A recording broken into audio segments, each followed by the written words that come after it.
Today's conversation is sponsored by First Generation Capital Partners.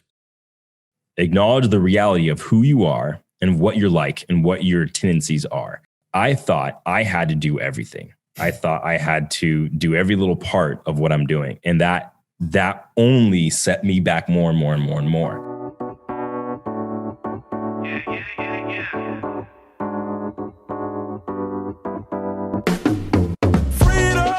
Welcome to the Going Long Podcast. We're back once again to continue to help to educate you so you feel much more comfortable as well as confident investing beyond your backyard. And yes, I am your host, Billy Keels, and I am really, really looking forward to you listening, watching, taking in today's conversation because it's awesome. But really quickly, we're going to get right to the point.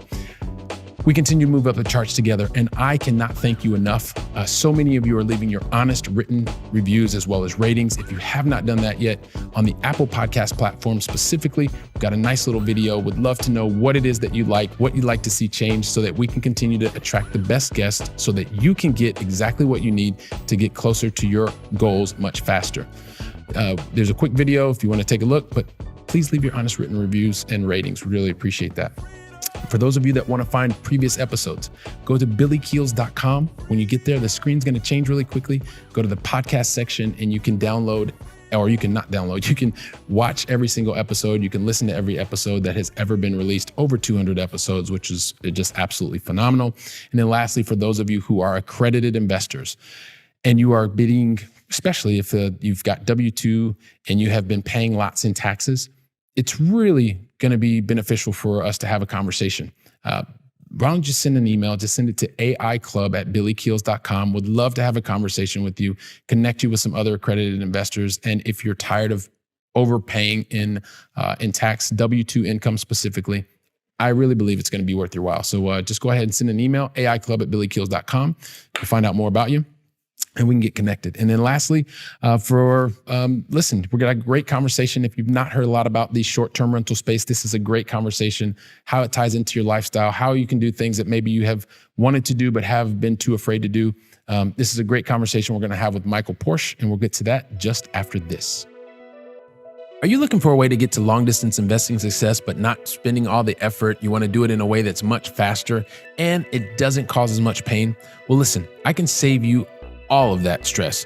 Just go to billykeels.com/7 mistakes and you can pick up your free PDF to help you on your road to long distance investing success. So, do you want to know how the short-term rental space can be the next phase of your long distance investing success? Then guess what?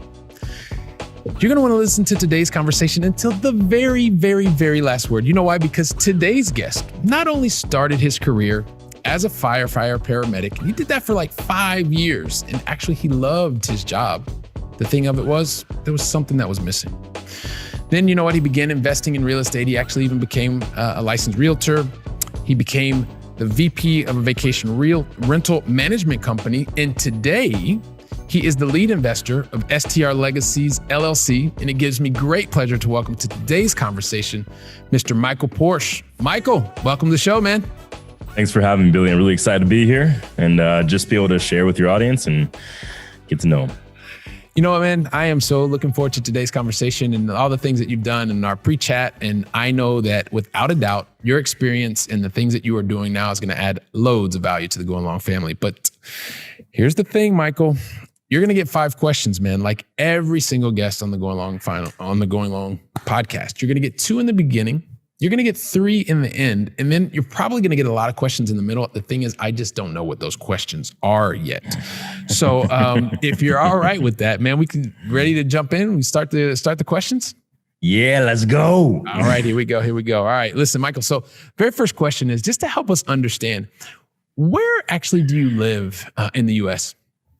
Yeah, I live in Idaho, specifically in Meridian, Idaho, which is a suburb of Boise area. It's probably the largest, or Boise is the largest city within Idaho. And to give you a concept, the whole state of Idaho is probably 1.7 million people. So it's a pretty small population size in regards to state. I mean, especially if you're coming from large cities like LA or, New York, San Diego, Chicago. It's little different in size.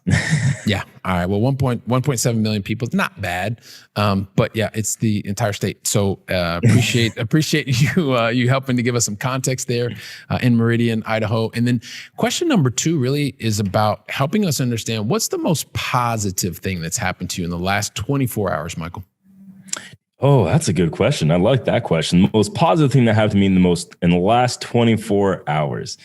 You know what? I think it would have to be, I had an opportunity to make a really great connection with a guy who is doing a very similar thing that I do in regards to marketing, investing, real estate investing specifically. And this guy is just maybe, 20 years in the future in terms of what that looks like. And he, usually for someone's time like that, I would, you would easily pay like thousands of dollars to sit in front of him, probably like a $20,000 type of session. Mm-hmm. And so it was a connection from another friend, but we all sat down for coffee. I had no idea what I was getting into. So it was kind of like a surprise. And I thought it was more like, hey, I think you guys are in this similar field. You guys should meet. And later, I know this guy has a huge portfolio. He does essentially what I do in regards to the STR Legacies, mastermind, but just 20 years up front. So he was just dropping knowledge after knowledge after knowledge with me, just like free. And I'm just over here just like, oh my God, I got to write all this stuff down, like a nonstop. And that was really special. And I think it was really special only because of how freely giving of his time and information that he was willing to do that.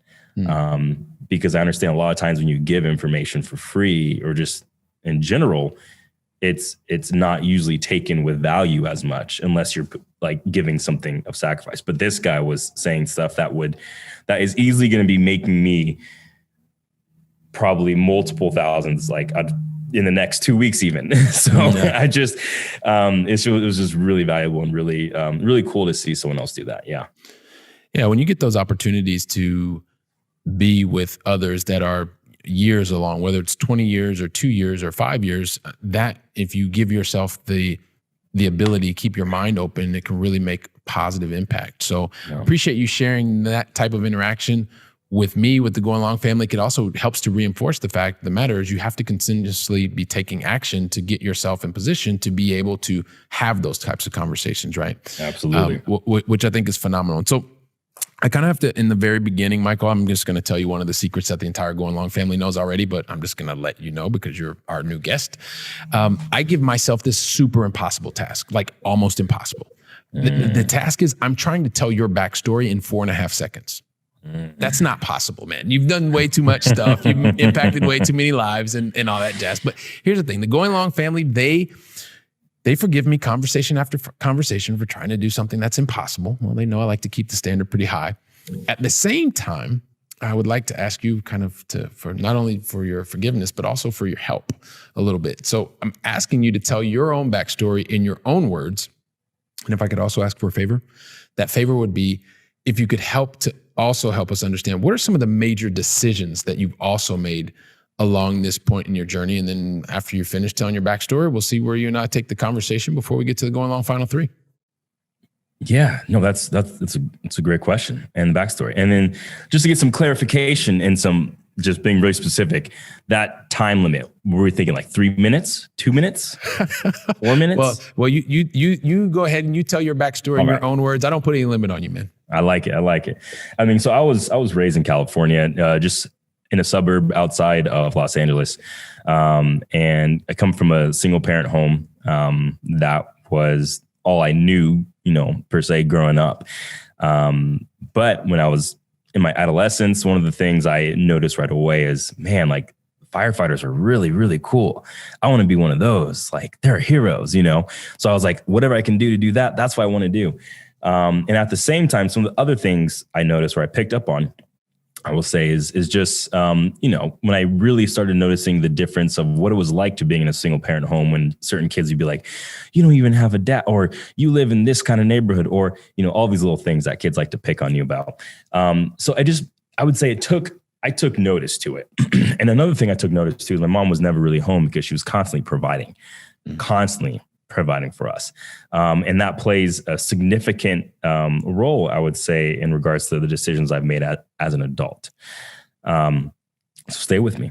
And in the same sense, I've also seen the results of what had happened looking back of my father not being around. You know, the lack of confidence it instilled in myself, the lack of confidence I'd instilled also in my sisters, especially, and just knowing that they are, you know, instilling confidence in them, knowing that they're beautiful women and that they are women who are loved. And so growing up, I was like, my mind was not tracked on that, right? It was tracked on, I want to be a fireman. I want to be, if I can say this, a badass. I want to be a hero and all kind of stuff, right? And so I had the opportunity to achieve that goal when I was around 25.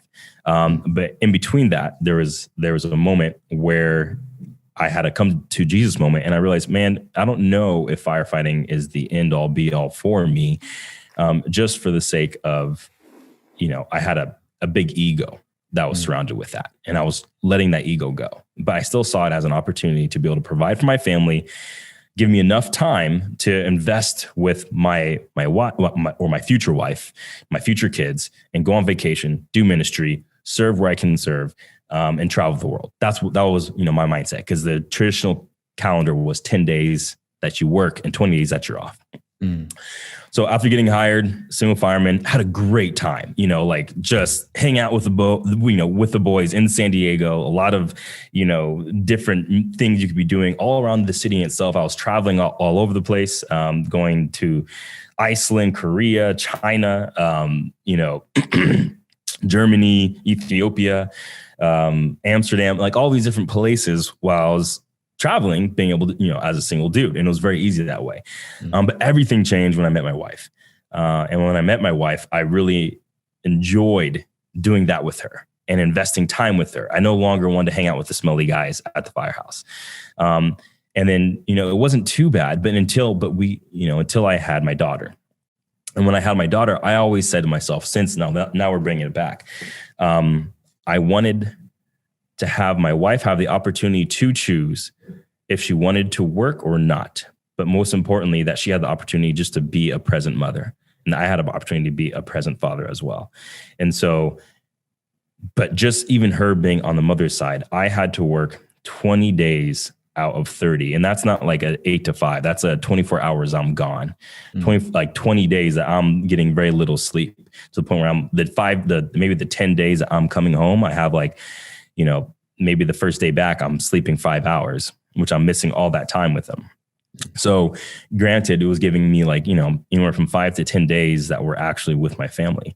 And that was really rough. And so it got to a point where I was like, dude, I need to find another way, because the things which I promised myself I wouldn't do to my family, you know, me being a present father and me missing the first, you know, early years of my first daughter's life, was like, no, that's a non-negotiable. So, and I saw what it did to families, and I remembered what it did to my own. So that's when I started looking, you know, read the book, Rich Dad, Poor Dad, started really envisioning what real estate could do. And I jumped around from different real estate investments. I started off with buying, you know, 2 assisted living facilities, which is, you know, really just diving into the deep end, learned all about that. Ended up selling those, did a little bit of wholesaling, got my realtor's license. I worked with a lot of multifamily. And then where I landed was in the short-term rental space, which is where I felt I had a lot of fun. But it wasn't until that time we went on vacation in Florida, and we said to ourselves, man, wouldn't it be really cool if we can invest in the areas that we want to go vacation to?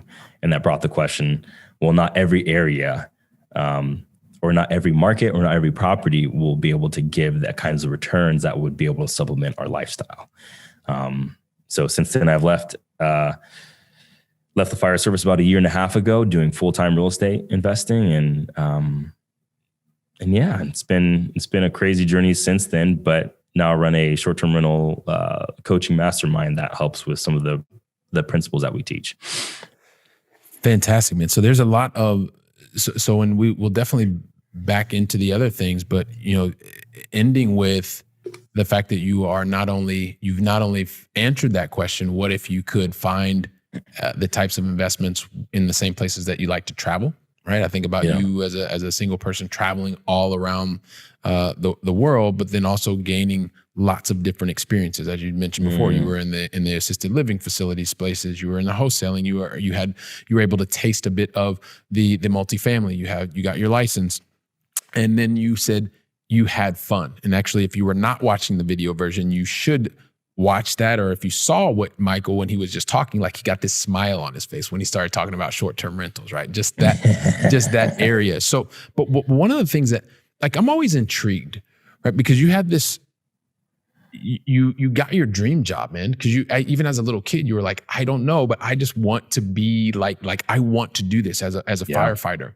Yeah. And so you attained your dream, which a lot of people never ever get to the dream role that they had. You got there.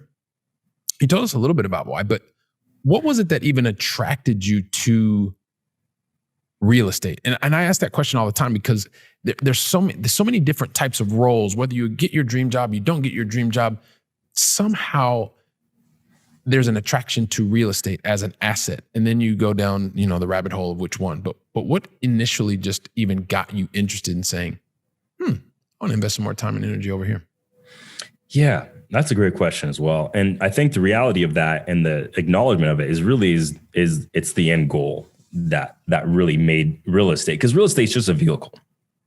It's a vehicle that allows you to what you're really truly searching for. Because even at the day, short-term rentals is fun, and I have a good time with them, just because of what they offer and what they do, and just the creative side to it. I have a lot of fun with that. But the reality is, what got me into real estate was it was one of the most effective tools and vehicles that will get me to my desired outcome the quickest, which is essentially, yes, firefighting, dream job, a lot of fun. And even to this day, there's certain aspects that I miss. I don't miss being overworked. I don't miss, the sleepless nights. I don't miss all the, say bum calls or calls that are just not good. But there is a brotherhood and there's a camaraderie around that is real and is beautiful, and it's a lot of fun. But I so much more value the end goal, which is essentially being able to invest in the things that will always matter to me, which is my family. Gotcha. I had one mentor of mine who once said in the fire service, hey, if we leave, if we go away, or we die or something hurts to happen, we're going to be replaced, by the city. We're just another number, essentially. And that's the reality of it, because you're just working another job. But to my mom, or to my wife, to my daughters, that is something that will not be replaced. So not like that. So, I mean, it's a definite, there's a mind shift in regards to what's important and what am I investing in, what I'm getting true joy from, and being able to do that with my family and real estate being the vehicle. It's amazing. And that's, yeah. Yeah. And so it was, as you started looking at different options, or I don't know if you were actually looking at options, but when you started thinking about being able to set up that ideal life, you being around your wife, being able to have the option to do one thing or the other, this seemed to be one of the assets that would allow you to get the outcome that you were looking for your life, which is being able to spend the time in the way that you wanted, be able to provide your wife the same thing. Okay. So then we're down that track. In a very similar situation like me, like today, most people are like, well, hang on a second, Billy, you live in Europe, man, and you're investing exclusively in the United States. This is on a whole different level, right? Yeah. I think if everyone was listening, I think I heard you say that you were in Idaho, but you were thinking about or purchasing property in Florida. Just for some perspective on that, from Idaho to Florida, would it be safe to say that's about 4.5 hour flight, something like that? Yep. Okay. So you're definitely not in your backyard and you're looking at the things that are some short term. So a lot of people think, in a lot of the Going Long family, this is something that we want to have more exposure to, understanding that it is okay to not invest in your backyard. Not saying that you can't do that, but there are other options, especially for a lot of the busy professionals. You could take the active role like you've taken, Michael, or you could also take the passive role. But what was it that in your, like you talked a little bit about lifestyle earlier, so maybe that's it. But was there anything beside lifestyle that really made you feel like it's okay to live in Idaho and invest 4-hour flight at a minimum away? Yeah. Yeah. I mean, lifestyle wise, well, I will say I definitely have a personality of being risk tolerant, if you will. But even with that being said, if you going back to the end, right, starting with the end in mind and really realizing, okay, what's going to get me there, maybe in a more efficient manner, or, that I am capable with my resources being able to do. And for that, I really wanted to, like, once I started having that, because I want the passive income, but I also want the lifestyle. And so that was, with that end in mind, that was one of the quickest ways of being able to, okay, now we need to know which areas and markets are going to be able to really fulfill both of our wants in that. And more specifically in the investing side, just because, more funds that you have or passive income, you can kind of just go wherever you want, right? And there was really 3 principles that we searched for in that. And I hope I'm answering your question well with this, but really just figuring out what's going to get you there. And for us, seeing the rental demand, revenue growth, and cash on cash return were the 3 factors that we really wanted to focus on. And the reason why is because rental demand, like, if you can just market demand in general, if you have something, you're trying to sell something, if there's a high demand for it, it's going to sell even if it's a terrible product. The demand will always outperform the brand of what you have, just because the market demands it. People are wanting it. They want it. So we look for specific places that have high demand and revenue growth, because we want something that's going to be lasting, right? We don't want something that's going to be high demand just for right now, but for years to come. And the cash on cash return part was a direct correlation of, hey, we want a good cash on cash return. We want to be able to have, high cash flowing properties and appreciating markets. And so, like, for example, some of the people within our coaching mastermind, I have a guy who just picked up a few weeks ago a property for, $46,000, which was less than his car. Now he has expensive cars, but I imagine. Yeah. I mean, like, he was saying that to me. I'm like, well, I don't know what kind of cars you got, man. My cars are still cheap. I'm like the 30 max, but like, anyway, but yeah, he's with that property, he's cash flowing, $2,000 a month. And that's after all expenses are paid. And, when you rack up a few of those, they definitely add up. One of the properties that we look for, like, we always look to get 25% revenue of the purchase price. Or 25% of the purchase price is the revenue. And so, with that, we see there's a large margin of cash flow. Typically, like, that's our, like, the 1% rule. That's our 25% rule, if you will. Yep.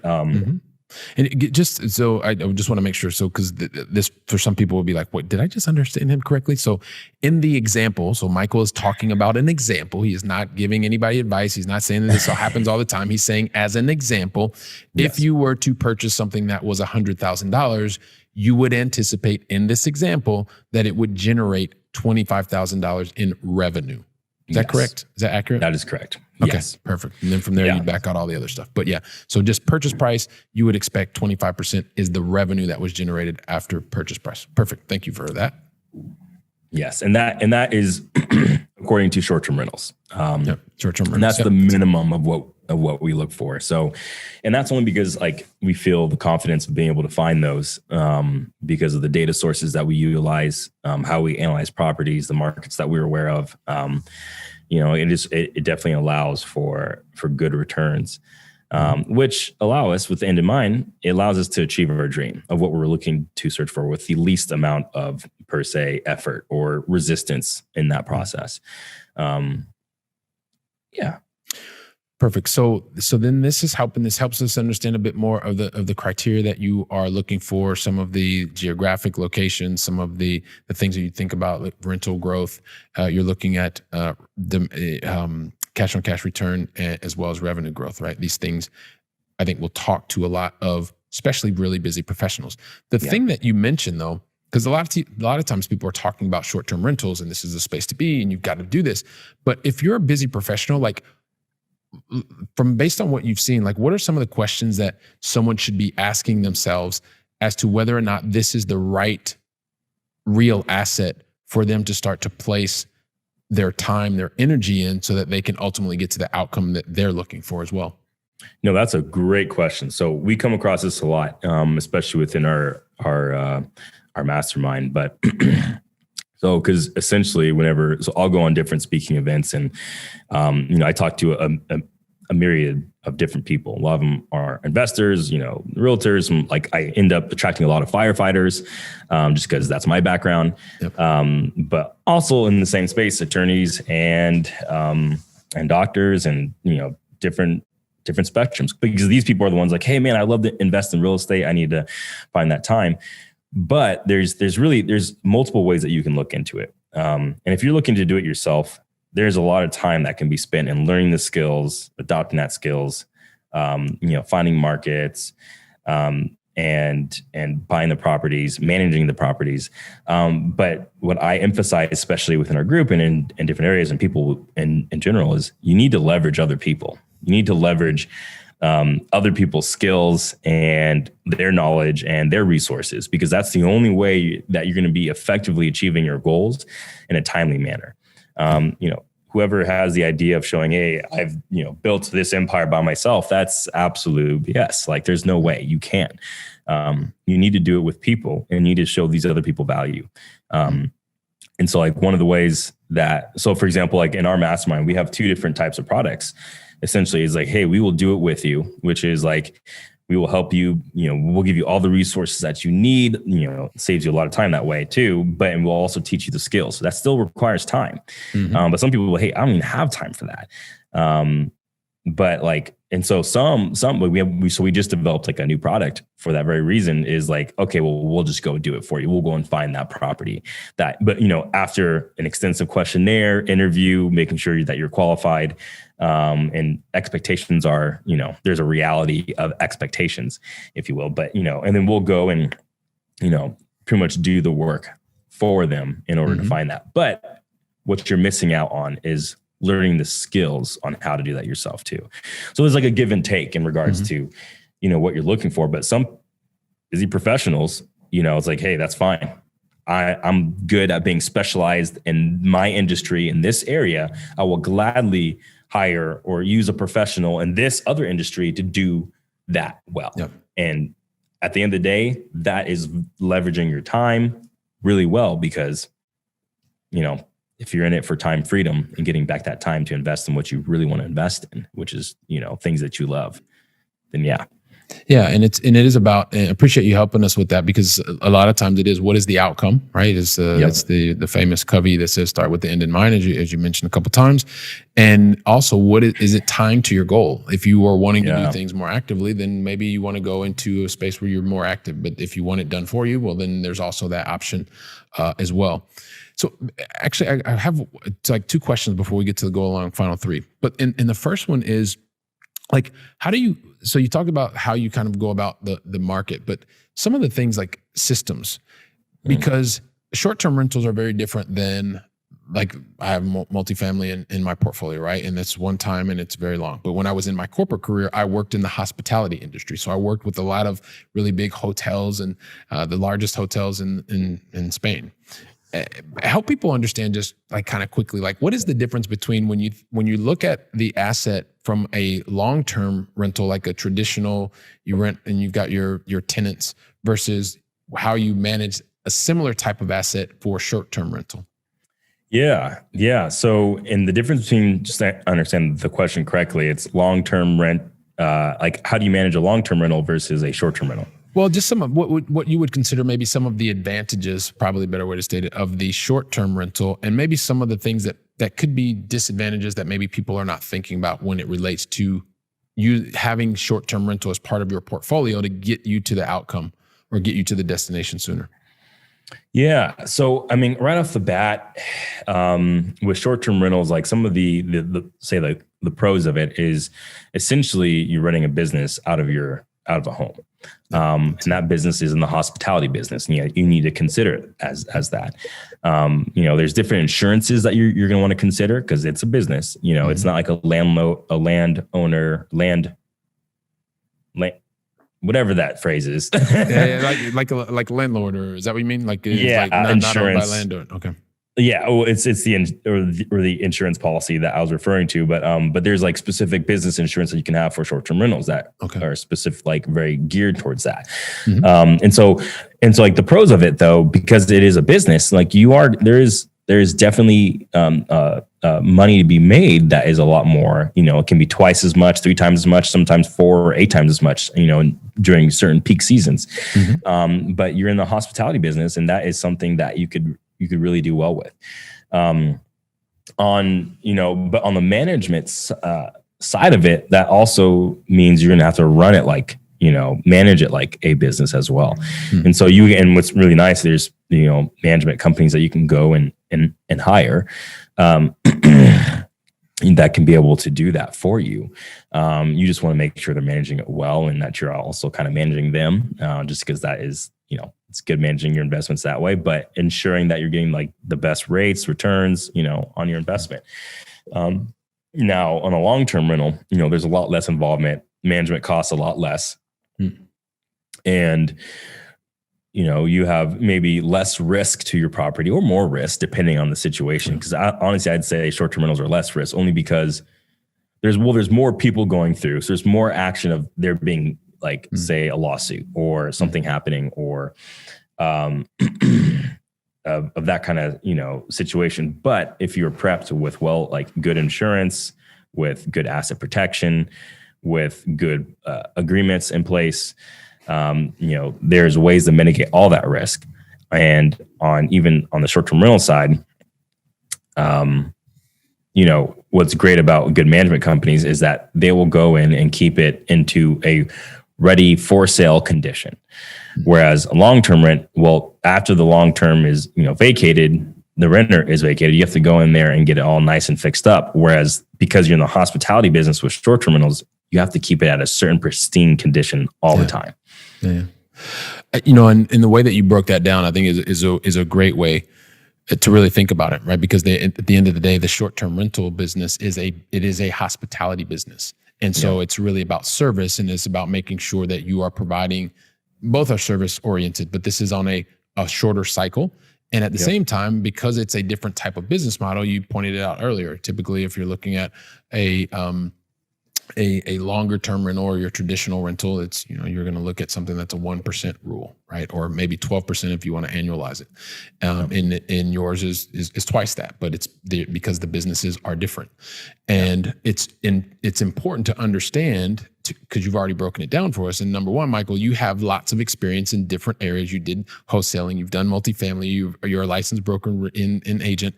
And so you have this perspective, and then it's about doubling down and figuring out which is the right one for you. Because when you talk about STRs or short-term rentals, your face lights up, you start to smile. And so you want to be able to also help others that are attracted to this space.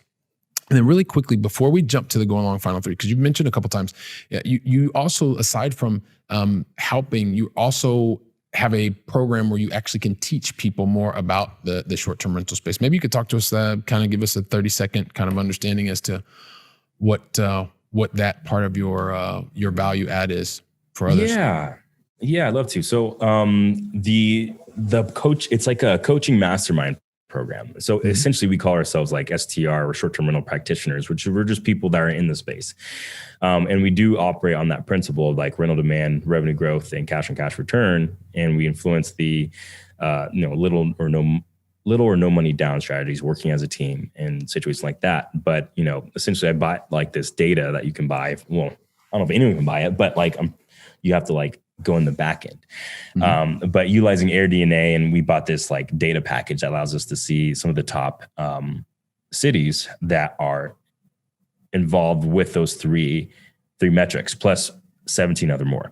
Okay. And so in that group, we provide all these resources, that list as well. We provide coaching, direct, also group mentorships, a whole lot of affiliations and, asset tax protection type of things. And we essentially will go in and from start to finish, be able to help you find that first short-term rental that you're looking for in the market, with certain returns, utilizing our resources, lenders, etc. So being able to, in essence, leverage your expertise, leverage your network, exactly. And being able to mastermind with others that are interested in the space and are also action takers. Exactly. Big emphasis on the action takers. Yeah, action takers. I mean, if you're the Going Long family, we have a bunch of action takers, and so if you're not willing to take action, then they're probably not here anyway. So, but no. With that said, listen, I want to keep asking you a bunch of questions, Michael. But the thing is, we kind of got to get into the Going Long final three. And the thing is, I never ask anybody, and today you're our special guest. I won't ask you the Going Long final three unless you tell me that you're ready. So my question for you is, Michael, are you ready? I'm ready. You were born ready. All right, here we go. So we started with you over in Idaho, Meridian, in the state that has 1.7 million people. I want to bring it back to this side of the pond. Now, we know you're a world traveler, but I would hope that you could share with us, because I live in Europe now and I really want to know, and the Going Long family wants to know, what is your favorite European city that you've either visited or is still on your bucket list to visit? Ooh, that's a great question. So in two-part, I'm going to say the favorite place I visited in Europe. Either or your bucket, that you visited or your bucket list. What's your favorite city? I'm going to do both. Definitely do both. Well, the place where I visited, I loved, was Amsterdam. That was a wonderful city, very mixed populace, biking everywhere. A lot of good food and just like a melting pot. So a lot of good history and just good people that I've met there. And then places I want to go. So my wife is Greek. She is, or that was her first language. And she lived there growing up till she's about 11. But I've never been there. So I would love the opportunity to go visit and spend some time along with, probably just maybe a place outside of Rome too. I don't know. I love that kind of food. All right. It's all good. Mediterranean is lovely. I've been here for 20 some odd years, so I'm not going to tell you anything other than that. So no, so we'll appreciate that. Just in case, the first one you said is Amsterdam. And so we'll see how it ends up on the show notes. So everybody check the show notes, see what this favorite is, see what the favorite is. So here's question number 2, actually, Michael. The question number 2 has to do a lot with the experience that I've had in being able to interact with a lot of successful people. I consider you someone who's very successful as well because of the things that you've done, the lives you've impacted.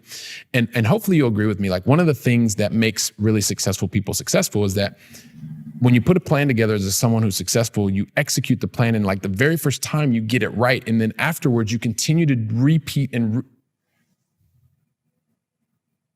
did I just say that? I think I messed up.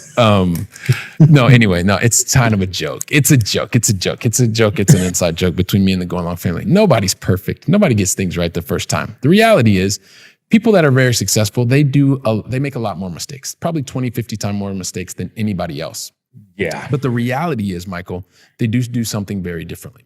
And that's every time there's a mistake that's relevant, they stop, they learn, then they put different strategies, tactics, and actions in place so that those same things don't happen again or minimizes the probability. So I don't want you to think about the mistake that you made. I don't want you to think about the learning opportunity, however you call it. I guess what I want you to think about is, what's the one lesson? And what is the one lesson that you know that the Going Long family needs to know today to minimize the probability of the exact same mistake happening to them? Yeah, that's a great question. I am going to have to say,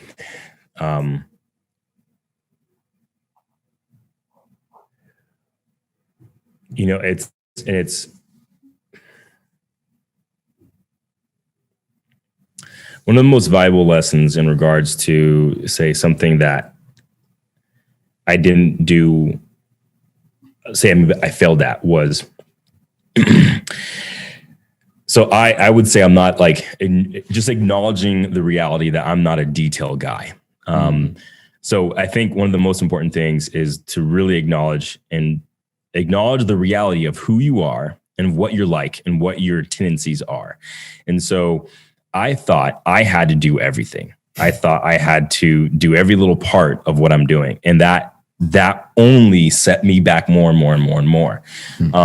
And so the mistake that I do and still do, even to this day, is still have that little bit of a mindset where I'll continue trying to do something when the reality is I need to put that off my shoulders, off my plate, and move it to someone who's really good at it. And the faster you realize that, man, it is, you just snowball so much quicker in a good way into what you're looking to do. So, I mean, I would say it's all about who, not how. Yeah. So I'm trying to figure out how you do it, but just figure out who's the person that's going to be able to do this really well. Yeah. Love that. And a lot of that has to do with recognizing who you are, your strengths, et cetera. And when you can get out of your own way. I talk about this very openly. I am a recovering perfectionist. And one of the things when you are a recovering perfectionist, you start to realize that it's about finding the right people and the right people who are excelling at the things where you are not, so that collectively you can move together faster and in more unison. So appreciate you sharing that with us as well. And then the last question, Michael, is really, what is the one book that you would recommend to the Going Long family today? So I always like to say, like, the most, like my favorite book is one thing, but I always try and focus, because I read a lot, on one book a year.